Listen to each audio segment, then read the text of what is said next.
નમસ્કાર, આપ જોઈ રહ્યા છો નિર્ભય ન્યૂઝ અને હું છું આપની સાથે રિદ્ધિ। આજે ધૂળેટીનો પાવન પર્વ છે અને આજે બધા જ લોકો રંગે ચંગે આ દિવસ ઉજવી રહ્યા છે, પણ આજે એ ઉમેદવાર સાથે વાતચીત કરવી છે જેલા લાંબા સમયથી અત્યારે ક્યાંક આપણે જોઈ રહ્યા હતા કે ગાંધીનગરની અંદર વિરોધ પ્રદર્શન કરી રહ્યા હતા। કેમ? કારણ કે જે રાત દિવસ મહેનત કરી હતી એક નોકરી બાબતે તે હજુ સુધી મળી નથી। ક્યાંક ને ક્યાંક સરકાર દ્વારા ઠાલા વચનો આપવામાં આવે છે। આપણે જે રીતે જોયું હતું કે એમના શિક્ષણ વિભાગના જે મંત્રીઓ છે તે પણ રંગે ચંગે ધૂળેટી ઉજવી રહ્યા છે। તો ઉમેદવાર મારી સાથે છે તેજસ મજેઠિયા, તેમની સાથે સીધી વાતચીત કરીએ। તેજસ, જે રીતે ધૂળેટીનો પાવન પર્વ છે, હજુ પણ આંદોલન કરવાનું છે કે પછી આજે આ તહેવાર પણ ઉજવવાનો છે? હવે જોવા જાય તો શિક્ષણ મંત્રી સાહેબ છે 2 દિવસ પહેલા જો તમે વિધાનસભાના પરિસરની અંદર એકબીજા ધારાસભ્યો હોય કે બધા એ લોકો છે રંગેથી એ લોકો હોળી ધૂળેટીની ઉજવણી કરી રહ્યા હતા। અને વાત કરીએ તો ગઈકાલે છે 10 વર્ષીય શિક્ષણ વિભાગની અંદર કેટલી ભરતીઓ થશે એનું 10 વર્ષીય કેલેન્ડર પણ આવી ગયું છે। પણ મારે આજે નિર્ભય ન્યૂઝના માધ્યમથી શિક્ષણ મંત્રી સાહેબને પૂછવું છે કે ભાઈ, પહેલા તમે તમારા જે વાયદાઓ વચનો જે તમે તારીખો આપેલી હતી એ તો પૂર્ણ કરો। તમે 10 વર્ષીય કેલેન્ડરની વાત કરો છો અને ભરતી જે અમારી ચાલુ છે 2 વર્ષથી અમે રાહ જોઈએ છે એ ભરતી કરવામાં તમે કેમ ઢીલા પડો છો? હવે જોવા જાય તો 10 તારીખે છે એ ઉચ્ચતર માધ્યમિકનું સરકારી શાળાઓનું છે ડોક્યુમેન્ટ વેરિફિકેશન આવવાનું હતું। એ 10 તારીખ જતી રહી, 11 ગઈ, 12 ગઈ, 13 ગઈ, 14 ગઈ। આજે ધૂળેટીનો દિવસ છે, હજુ સુધી ડોક્યુમેન્ટ વેરિફિકેશન નામે મીંડું છે। તો આ લોકો માત્ર ને માત્ર એક તારીખો વાયદાઓ આપે છે અને જ્યારે અમે શિક્ષણ વિભાગમાં અમે મળવા જઈએ છીએ તો શિક્ષણ વિભાગમાંથી એવો જવાબ મળે છે કે ભાઈ અમે ઓલરેડી સ્ટુડન્ટના છે જે ડેટા છે, ઉમેદવારોનો તમામ ડેટા છે અમે GIPL એજન્સીમાં મોકલી આપ્યો છે, ત્યાંથી એ લોકો કામ કરવામાં વિલંબ કરે છે। તો હવે તમે એને પ્રશ્ન કરો। હવે અમે ઉમેદવારો અમે શિક્ષણ વિભાગને જાણીએ છીએ, શિક્ષણ વિભાગ છે કોને કોન્ટ્રાક્ટ આપે છે, ભરતી પ્રક્રિયાની કોને કઈ એજન્સીને આપે છે એ એમનો વિષય છે। અમને તો માત્ર ને માત્ર એટલી જ ખબર પડે કે શિક્ષણ વિભાગ અને શિક્ષણ મંત્રી અને મુખ્યમંત્રી આ ત્રણેય દ્વારા જે અધ્યક્ષતામાં જે ભરતી પ્રક્રિયા થાય છે એની 10 તારીખ ડોક્યુમેન્ટ વેરિફિકેશનની હતી।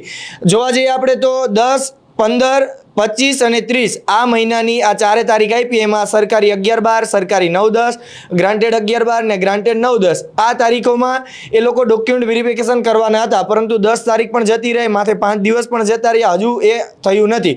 અને વિભાગને જ્યારે મળીએ છીએ ત્યારે એમ કહે છે કે ભાઈ GIPL એજન્સીને તમે મળો। એટલે જોવા જઈએ તો કંઈક ને કંઈક છે એ આલિયાની ટોપી માલિયા ઉપર પહેરાવી અને અમને ઉમેદવારોને લટકાવે છે, ભટકાવે છે અને ભરમાવે છે। અમે વિભાગને દરેક વખતે રજૂઆત કરીએ છીએ કે તમે જે તારીખે કરવાનો હોય ને એ તારીખ આપો। કદાચ તમે 25 દિવસ મોડી આપશો ને તો અમને કંઈ જ વાંધો નથી, પણ એ તારીખ ઉપર તમે ખરા ઉતરો। એટલે જોઈએ છે કે 10 તારીખ જે આવવાનું હતું એ આવ્યું નથી। એટલે કંઈક ને કંઈક જોવા જાય તો આમાં શિક્ષણ મંત્રી, શિક્ષણ વિભાગ અને એજન્સી આ ત્રણેયની અંદર છે એ જે કોમ્બિનેશન થવું જોઈએ ને થતું નથી। તો હવે પછી શું કરવાનું છે?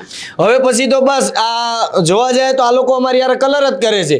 વિધાનસભાના પરિસરમાં જે કલરો એકબીજાને લગાડતા હતા એ એકબીજાને નહીં, અમારી હારે કલર કરીને આવી રીતે અમારી હારે આવી રમત રમવામાં આવે છે। છેલ્લા 2 વર્ષથી અમારી સાથે કલર કરવામાં આવે છે। એટલે સરકારને અમે એટલી જ મીડિયા મારફતે કહેવા માંગીએ છીએ કે તમે જે તારીખ આપો છો ને એ તારીખ ઉપર તમે ખરા ઉતરો, કેમ કે ઉમેદવારો આજે માનસિક રીતે હારી જાય છે। આજે ઘરનાને જવાબ દેવો પડે, સામાજિક, આર્થિક બધી રીતે અમારે જવાબ દેવા પડે છે, એટલી મુશ્કેલીઓ આવે છે। ઉમેદવારો આજે મનથી હારી જાય છે। ઘણા મિત્રો ઉમેદવારોના અંદરો અંદર મેસેજ ફરતા હોય છે કે આજે અમે મનથી હારી ગયા છે, અમે ક્યાં કોને જવાબ દઈએ, પરિવારને જવાબ દેવો પડે, સાંસારિક જીવનમાં ઘણા એવા મુશ્કેલીવાળા પ્રશ્નો આવતા હોય। એટલે અમે વિભાગ પાસે એટલી જ માંગ કરીએ તમે જે તારીખ આપો એ તારીખે તમે ખરા ઉતરો એમ। આ તો કેવું થાય છે ખબર, તમે આંદોલન કરો ને તો બીજા દિવસે નોટિફિકેશન આવે, એટલે ત્યાં સુધી આ લોકો જવાબ નથી દેતા। અને ખબર નહીં હજુ ભરતી કેટલે ને હજુ આ અમારી 2 વર્ષથી ભરતી પ્રક્રિયા પૂર્ણ નથી થઈ। જે તારીખો છે એ તારીખો મુજબ આ લોકો ખરા નથી ઉતરતા અને 10 વર્ષીય ભરતી કેલેન્ડર બહાર પાડી દીધું। બોલો કે આટલા શિક્ષકોની અમે આ દર વર્ષે ભરતી કરીશું, હવે કઈ રીતે આ લોકો ઉપર ભરોસો કરીએ અમે? એટલે આ હોળી ધૂળેટી છે અમારી તો આવી જ ગઈ। દિવાળીમાં અમને એમ કીધું હતું કે તમારી દિવાળી અમે સુધારશું, નવું વર્ષ સારું જશે, નવું વર્ષ જતું રહ્યું। હોળી ધૂળેટી આવી ગઈ, આમાં અમારે યાર કલર કરી ગયા, હોળી ધૂળેટી જતી રહેશે, ખબર નહીં અમારે યાર કેટલી રમત રખાય। એટલે અમે મીડિયાના મારફતે 2 હાથ અને ત્રીજું મસ્તક નમાઈને કહીએ છીએ કે તમે હવે જે તારીખો આપો છો ને એ ઉપર ખરા ઉતરો એમ। એટલે સત્વરે છે ભરતી પ્રક્રિયા સત્વરે પૂર્ણ કરવામાં આવે। એનું કારણ છે અમે આજે વારે વખતે ઉઘરાણી માટે એટલા માટે જઈએ છીએ કે આ લોકો અઠવાડિયું જો આમાં મોડું કરશે ને તો એપ્રિલના અંત સુધીમાં જે નિમણૂક પત્ર એનાયત કરવાની વાત છે 9 થી 12ની એ મહિનો દિવસ પાછું ટેકાડી દે. જો આ માની લો કે 11-12 નું થોડુંક મહિનો દિવસ પાછળ જાય તો 9-10 નું જાય, તો 6 થી 8 નું જાય, 1 થી 5 નું જાય. મતલબ કે ભરતી પ્રક્રિયા આખી જે ઉનાળામાં પૂરી કરવાની હોય ચોમાસામાં થાય, કદાચ આ તારીખ લંબાવો તો શિયાળામાં. અમારે આ જ રીતે ચોમાસું હોય, ઉનાળું હોય કે શિયાળું હોય, અમે 8 વખત આખી સિઝન પૂરી કરી નાખી, હજુ ભરતી નથી થઈ. બિલકુલ, એટલે કે હવે એ જ આશા રાખવાની છે કે આ વચન અને વાયદા આપવાનું સરકાર બંધ કરે અને જે રીતે કામગીરી કરવાની છે સત્વરે કરે, કારણ કે ઉમેદવાર પણ હવે થાકી ગયા છે એક જ માંગણી કરીને કે તમે જે જાહેરાત કરી છે અમને એક નોકરી આપો, કારણ કે એમની મહેનતની નોકરી માંગી રહ્યા છે. એટલે કુબેર ડિંડોર સાહેબને પણ એ જ કહેવાનું કે જે રીતે ઉમેદવારો કહી રહ્યા છે કે કલર કરવાનું બંધ કરે, કારણ કે હવે સખત એમને નોકરીની જરૂર છે, કારણ કે મહેનતની માંગી રહ્યા છે.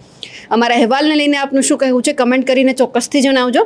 સાથે જ અમારી નિર્ભય ન્યૂઝ ચેનલને લાઇક, શેર અને સબસ્ક્રાઇબ કરવાનું ભૂલશો નહીં. નમસ્કાર.